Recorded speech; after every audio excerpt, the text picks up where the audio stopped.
Sir, അറബിക്കടലിൽ മുങ്ങിയ കപ്പലിൽ ആ കപ്പൽ മുങ്ങിയതിനെക്കുറിച്ച് ഒരുപാട് ദുരൂഹതകൾ പുറത്തു വരുന്നുണ്ട്. ഇന്നലെ അതുമായി ബന്ധപ്പെട്ട് സാറ് ഡീറ്റെയിൽ ആയി ഒരു വീഡിയോ ചെയ്തിട്ടുണ്ട്.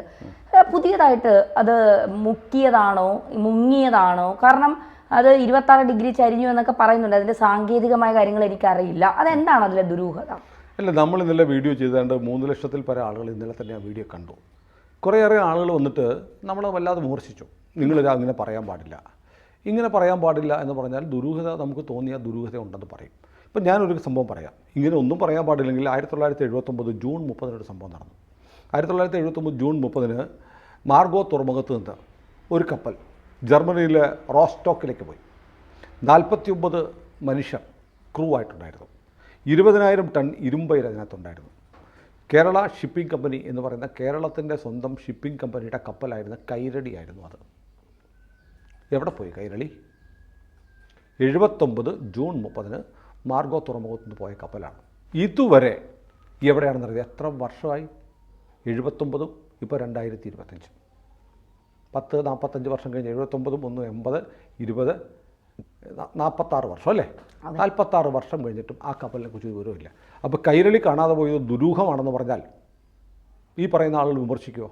ഇന്നലെ ചില ആളുകൾ പറഞ്ഞത് ആ കപ്പലിൽ ലൈബീരിയൻ ഫ്ലാഗ് ഉണ്ടായിരുന്നു എന്ന് പറഞ്ഞു.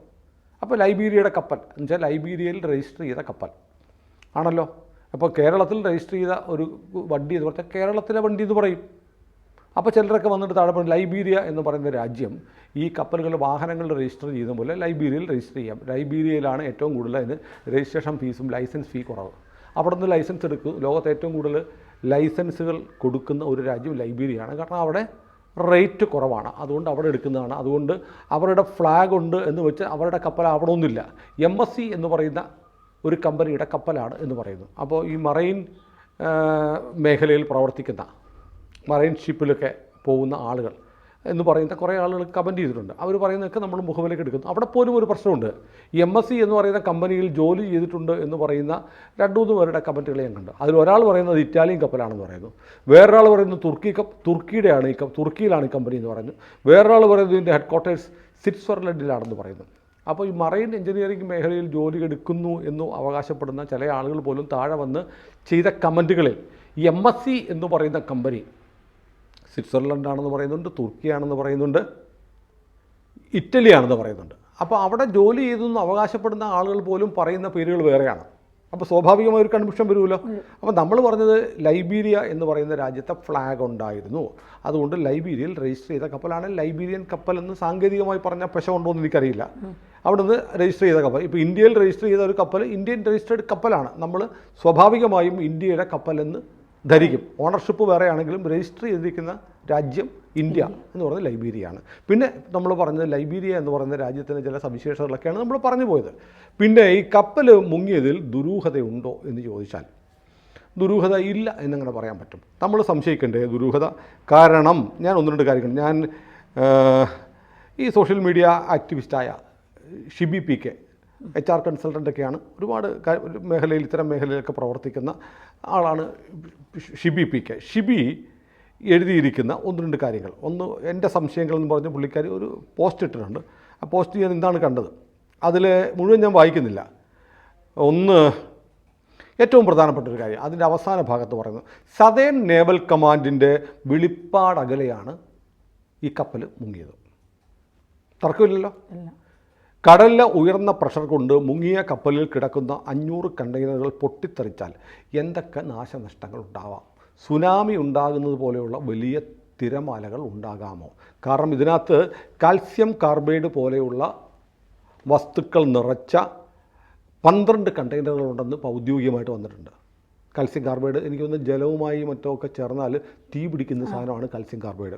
13 കണ്ടെയ്നറുകളിൽ വേറെ 13 കണ്ടെയ്നറുകളിൽ ഹാനികരമായ രാസവസ്തു ഉണ്ട്. എന്തെന്ന് പറയുന്നില്ല. ശ്രദ്ധിക്കണം, എന്തെന്ന് പറയുന്നില്ല. എന്തെന്ന് പറയാത്ത സാധനം എന്തുവാ അല്ലേ? ഹാനികരമാണ്, മനുഷ്യജീവന് ഹാനികരമായ സാധനം. അത് സതേൺ നേവൽ കമാൻഡിൻ്റെ വളരെ അടുത്താണ്. അവിടെ ഒരു സ്ഫോടനം ഉണ്ടായാൽ തീർന്നില്ല. സതേൺ നേവൽ കമാൻഡിനോട് അടുത്ത് തന്നെ വൈപ്പിനിൽ LNG ടെർമിനലുണ്ട്. വലിയ തോതിലുള്ള LNGയുടെ ശേഖരം പുതുവൈപ്പിനിലുണ്ട്. അവിടെ കടലിൽ എണ്ണച്ചോർച്ച ഉണ്ടാവുകയും ഒരു തീ പടരുകയും ചെയ്താൽ എണ്ണ ടാങ്കുകളെ ബാധിക്കില്ല എന്ന് പറയാൻ പറ്റുമോ? പിന്നെ ഈ ഹാനികരമായ രാസവസ്തുക്കൾ കടലിൽ കലർന്നു. നമ്മുടെ ഈ കൊച്ചിയിലും ആലപ്പുഴയിലും കൊല്ലത്തുമൊക്കെ ആളുകൾ ബോട്ടിൽ യാത്ര ചെയ്യുന്നില്ല. ഇത് ജലത്തിൽ കലർന്നിട്ട് ഈ ജലം കായലിലെ വെള്ളം ദേഹത്ത് വീണാൽ കുഴപ്പമുണ്ടാകുമോ എന്ന് ഷിബി ചോദിക്കുന്നുണ്ട്. കൊച്ചിൻ ഷിപ്പ്യാർഡുണ്ട്, കണ്ടെയ്നർ ടെർമിനലുണ്ട്, ഇവിടെ DP വേൾഡ്. ഈ കപ്പൽ ഇവിടെ ദുബായ് പോർട്ടിൻ്റെ കൊച്ചി തുറമുഖത്ത് വരാനുള്ള ഒരു കപ്പലായിരുന്നു എന്ന് പറയപ്പെടുന്നു. കണ്ടെയ്നർ ടെർമിനൽ DP വേൾഡിൻ്റെ കണ്ടെയ്നർ ടെർമിനലിലേക്ക് വരാനുള്ള കപ്പലായിരുന്നു എന്നും പറയപ്പെടുന്നു. പിന്നെ കടൽ തീരങ്ങളിലാണ്, കടലോരത്ത് മാത്രമല്ല, നമ്മുടെ ഇവിടെ മാത്രമല്ല, പുറംകടലിലും നമുക്ക് കൊച്ചി റിഫൈനറിലേക്ക് ക്രൂഡ് കൊണ്ടുപോകാനുള്ള സംവിധാനങ്ങളുണ്ട്. 10-20 കിലോമീറ്റർ അപ്പുറത്ത് കടലിൽ നിന്ന് തന്നെ എന്താ മൂറിങ് സംവിധാനം എന്ന് വെച്ചാൽ അതിന് പേര് ഞാൻ കൃത്യം മറന്നുപോയി. അത് കപ്പൽ പുറംകടലിൽ വന്നിട്ട് അവിടെ നിന്ന് തന്നെ ക്രൂഡ് ഓയിൽ പമ്പ് ചെയ്ത് റിഫൈനറിലേക്ക് കൊണ്ടുപോകാനുള്ള സംവിധാനമുണ്ട്. ഇത്രയും ക്രൂഷ്യലായ നിർണായകമായ സംഭവങ്ങൾ, നേവൽ കമാൻഡ്, ഷിപ്പ്യാർഡ്, റിഫൈനറിയുമായി ബന്ധപ്പെട്ടത്, LNG ടെർമിനൽ ഒക്കെയുള്ള തീരത്തിനടുത്ത് അപകടകരമായ രാസവസ്തുക്കളുമായി ഒരു കപ്പൽ മുങ്ങി എന്നു പറഞ്ഞാൽ അതിനകത്ത് ദുരൂഹതയുണ്ടോ, അതിൻ്റെ പിന്നിലെ വസ്തുതകൾ അന്വേഷിക്കണം എന്നു പറഞ്ഞാൽ എവിടെയാണ് പിശകാവുന്നത്? ഇനി ഇതിനകത്ത് വേറെ കാര്യമുണ്ട്. കണ്ടെയ്നറിനകത്തുള്ള സാധനങ്ങൾ എന്തൊക്കെയാണെന്ന് കസ്റ്റംസിന് അറിയാൻ പറ്റില്ലേ? അകത്തുള്ള സാധനങ്ങളൊക്കെ ഒരു 40 ഫീറ്റ് 40 അടി വരെയുള്ളതൊക്കെ സ്കാൻ ചെയ്യാനുള്ള സംവിധാനങ്ങൾ കസ്റ്റംസിനുണ്ടെന്ന് പറയുന്നു. അങ്ങനെയാണെങ്കിൽ ആ വസ്തുക്കൾ എന്തൊക്കെയാണെന്ന് വളരെ കൃത്യമായി പറഞ്ഞ് ആളുകളെ ബോധവൽക്കരിക്കുകയല്ലേ വേണ്ടത്? നോക്കൂ, ഇപ്പോഴും പറയുന്നത് എന്താണ്? 12 കണ്ടെയ്നറുകളിൽ കാൽസ്യം കാർബൈഡാണ്. 13 എണ്ണത്തിൽ ഹാനികരമായ രാസവസ്തുവാണ്. എന്താണ് ഈ ഹാനികരമായ രാസവസ്തു? ഇപ്പോൾ പോലും പറയുന്നില്ല. കസ്റ്റംസിന് അറിയാമെങ്കിൽ കപ്പലിലെ ക്യാപ്റ്റനായിട്ടുള്ള ഇവാനോവ് അലക്സാണ്ടർ ഉൾപ്പെടെയുള്ളവരെ രക്ഷപ്പെടുത്തി കൊണ്ടുവന്നു. അവർക്കറിയില്ലേ? അവരറിയാതെ ആണോ ഈ കപ്പലുകൾ നടക്കുന്നത്? അതിനകത്ത് ഉള്ളടക്കം എന്താണെന്ന് ചിലപ്പോൾ കപ്പലിലെ ക്രൂവിന് അറിയില്ലായിരിക്കാം. പക്ഷേ അത് കസ്റ്റംസിന് അറിയില്ലേ? ഇപ്പോൾ പോലും എന്തുകൊണ്ടാണ് നമ്മുടെ അധികൃതർ 13 കണ്ടെയ്നറുകളിൽ ഹാനികരമായ രാസവസ്തുക്കൾ എന്ന് മാത്രമേ പറയുന്നുള്ളൂ? ഹാനികരമായ രാസവസ്തുക്കൾ എന്താണ്? വിഷമുള്ള വസ്തുവാണോ? അറിയണ്ടേ? ആസിഡ് പോലത്തെ വല്ലതുമാണോ? അതോ ഇനി സ്ഫോടന സ്വഭാവമുള്ള വല്ലതുമാണോ? എന്തുകൊണ്ടാണ് ഇപ്പോൾ പോലും ഇത് മറച്ചു വെക്കുന്നത്? ദുരൂഹതയുണ്ട് എന്ന് പറയുന്ന ആ തിയറി നമ്മൾ വീണ്ടും ആരോപിക്കുകയാണ്. ദുരൂഹമാണ്. അധികൃതർ ഇന്നലെയൊക്കെ പറഞ്ഞ മെഷീൻ ഓയിലൊക്കെയാണ്, സൾഫറാണെന്നൊക്കെ പറഞ്ഞു. പിന്നീട് പറഞ്ഞ അതൊക്കെ കപ്പൽ ഓടിക്കാൻ വേണ്ടിയിട്ടുള്ള സാധനമാണ് എന്ന് പറയുന്നു. എന്തെങ്കിലും ആവട്ടെ, 623 കണ്ടെയ്നറുകൾ ഉണ്ടായിരുന്നു. അതിൽ 73 എണ്ണം കാലിയായിരുന്നു. കാലി കണ്ടെയ്നറുകൾ ഒഴുകി നടക്കുന്നു എന്ന് പറയുന്നു. ഇനി ഈ കണ്ടെയ്നറുകൾ വെയിറ്റുള്ള കണ്ടെയ്നറുകൾ, കാലി കണ്ടെയ്നറുകളാണോ ഇപ്പോൾ ഒഴുകി വന്നിരിക്കുന്നത് അറിയത്തില്ല. കൊല്ലത്തൊക്കെ വന്ന് അടിഞ്ഞിട്ടുണ്ട്. വെയിറ്റുള്ള കണ്ടെയ്നറുകളാണെങ്കിൽ അത് മുങ്ങിപ്പോയില്ലേ? മുങ്ങിപ്പോയാൽ ഈ കാൽസ്യം കാർബൈഡും പിന്നെ ഇവരിപ്പോഴും പേര് പറയാത്ത 13 കണ്ടെയ്നറുകളിലെ ഹാനികരമായ വസ്തുക്കളും കടലിൽ കിടന്നാൽ മത്സ്യമേഖലയെ ബാധിക്കുമോ? മത്സ്യങ്ങളിൽ വിഷബാധ ഉണ്ടാകുമോ? അത് മേടിച്ച് കഴിക്കുന്ന നമ്മുടെ ആരോഗ്യത്തെ ബാധിക്കുമോ? അത് വലിയ ദുരന്തത്തിലേക്ക് വഴിവെക്കുമോ? ഇതറിയാൻ നമുക്ക് അവകാശമില്ലേ? ഇതൊന്നും പറയാതെ അപകടകരമായ വസ്തുക്കളുണ്ട് എന്ന് പറയുന്നതല്ലാതെ ഇപ്പോഴും കൃത്യമായ ഒരു വിവരം കൊടുക്കുന്നില്ല. ദുരൂഹമാണ്. ഇനിയും അതുകൊണ്ട് തന്നെ ദുരൂഹമാണ്. ഇനി ഈ കപ്പലിൻ്റെ കാര്യം, ഈ കപ്പൽ കൊളംബോയിൽ നിന്ന് പുറപ്പെട്ടതാണ്.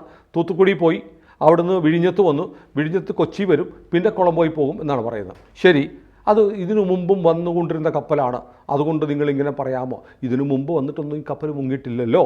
അപ്പോൾ നമുക്ക് രാജ്യരക്ഷയുമായി ബന്ധപ്പെട്ട് നമ്മുടെ കൊച്ചിയിലെ തീരം വളരെ നിർണായകമാണ് എന്നതുകൊണ്ട് നമ്മൾ സംശയിക്കും ഒരു വലിയ അറ്റാക്ക് കഴിഞ്ഞിട്ട് നിൽക്കുകയാണ്.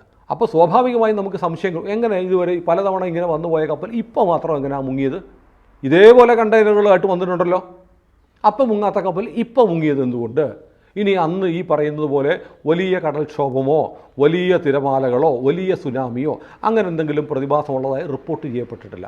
അപ്പോൾ എങ്ങനെ ഈ കപ്പൽ മുങ്ങി എന്നറിയാനുള്ള ബാധ്യതയുണ്ട്. കാരണം നമുക്ക് രാജ്യത്തോട് താല്പര്യമുള്ള ഒരു പൗരൻ എന്ന നിലയിൽ നമ്മുടെ നാവിക താവളം ഉൾപ്പെടെ, LNG ടെർമിനൽ ഉൾപ്പെടെ, പോർട്ട് ഉൾപ്പെടെ, റിഫൈനറിയുടെ തന്ത്രപ്രധാനമായ കേന്ദ്രങ്ങൾ ഉൾപ്പെടെ ഈ കടലിലും കടലോരങ്ങളിലും ഉള്ളതുകൊണ്ട് ഒരു പൗരൻ എന്ന നിലയിൽ നമുക്കറിയാൻ അവകാശമുണ്ട്. നമ്മൾ സംശയിക്കും. നമ്മൾ സംശയിക്കും. ഇനി മറ്റൊന്നുണ്ട്, ഈ കപ്പൽ വന്നിട്ട് ഇപ്പോൾ കപ്പൽ ചാലിലല്ല മുങ്ങിയിരിക്കുന്നത്, ഒഴുകിപ്പോയി കൊല്ലത്തേക്ക് പോയി.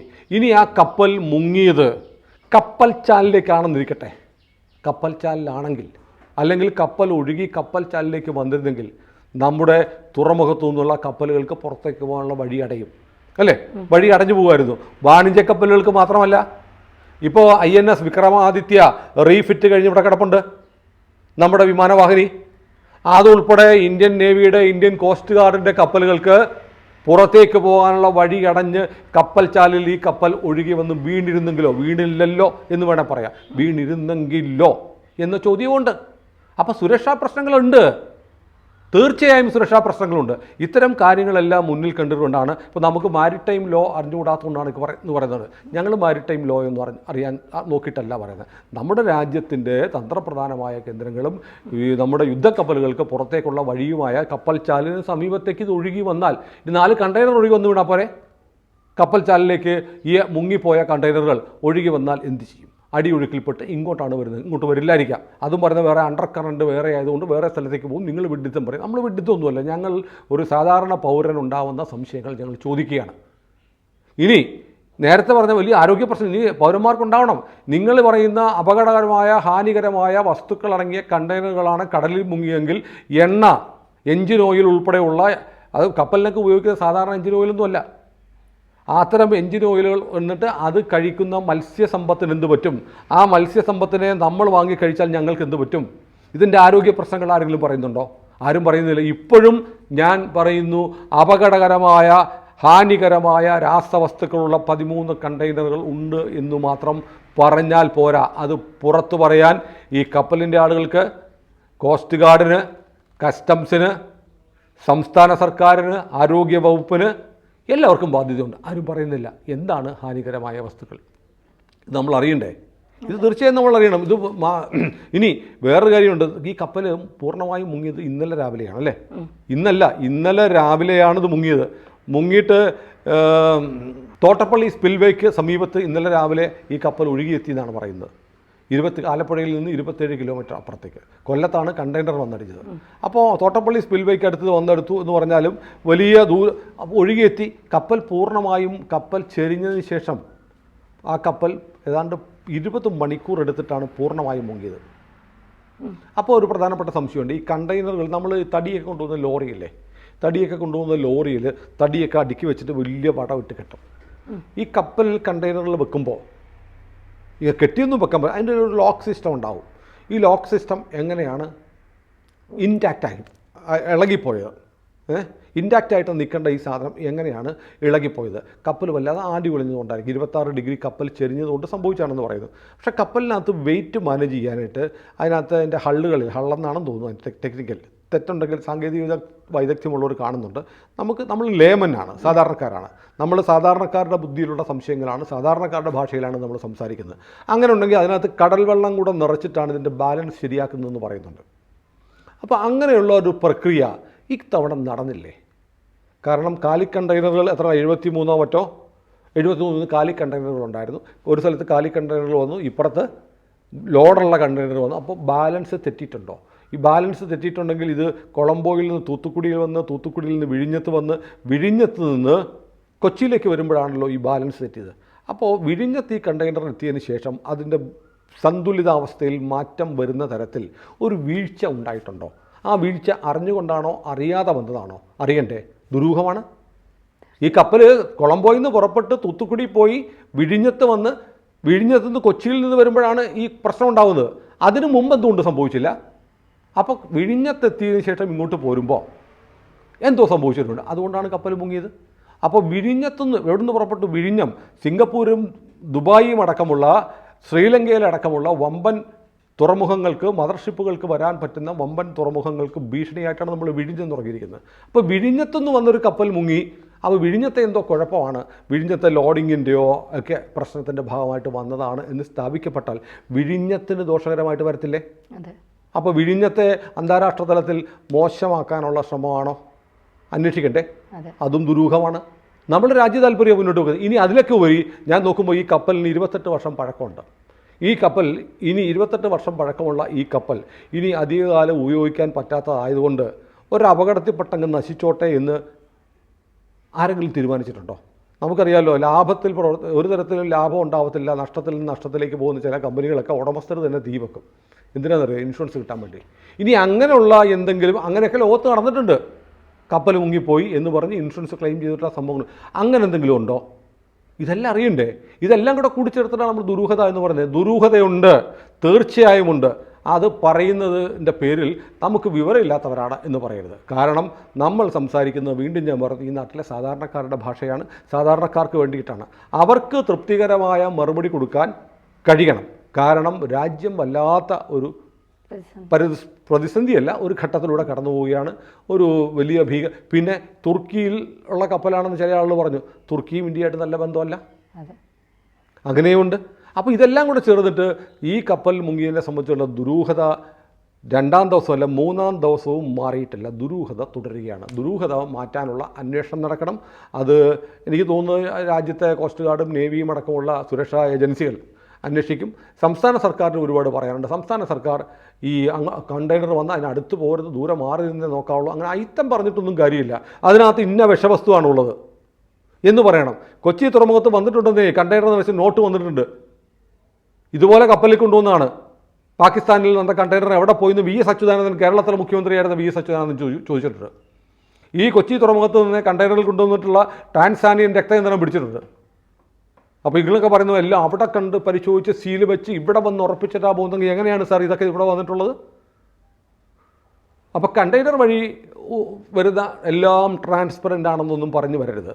അപ്പോൾ എന്തോ ദുരൂഹതയുണ്ട്. ഈ ദുരൂഹത ചിലപ്പോൾ ഒന്നുമില്ലായിരിക്കാം, പക്ഷേ സ്വാഭാവികമായ സംശയങ്ങളുണ്ട്. ഈ സംശയങ്ങൾ ദൂരീകരിക്കാനുള്ള ഉത്തരവാദിത്തം അധികൃതർക്കുണ്ട്. ആർക്കും മരണമൊന്നും ഉണ്ടായില്ല, പക്ഷേ ആളുകളെ ഇവരുടെ കപ്പലിൽ നിന്ന് കടലിൽ വീണ അപകടകരമായ വസ്തുക്കൾ ആളുകളെ ഇനി കൊല്ലാതെ കൊല്ലുമോ? അറിയാൻ ഓരോ മലയാളിക്കും ഓരോ കേരളീയനും അവകാശമുണ്ട്.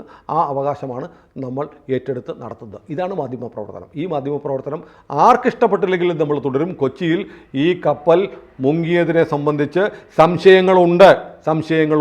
സംശയങ്ങളുണ്ട്. നമ്മൾ ഉറക്കെ പറഞ്ഞുകൊണ്ടേയിരിക്കും. കൂടുതൽ വാർത്തകളും വിശേഷങ്ങളും നിങ്ങളിലേക്ക് എത്താൻ ABC മലയാളം സബ്സ്ക്രൈബ് ചെയ്യുക, ബെൽ ബട്ടണും അമർത്തുക.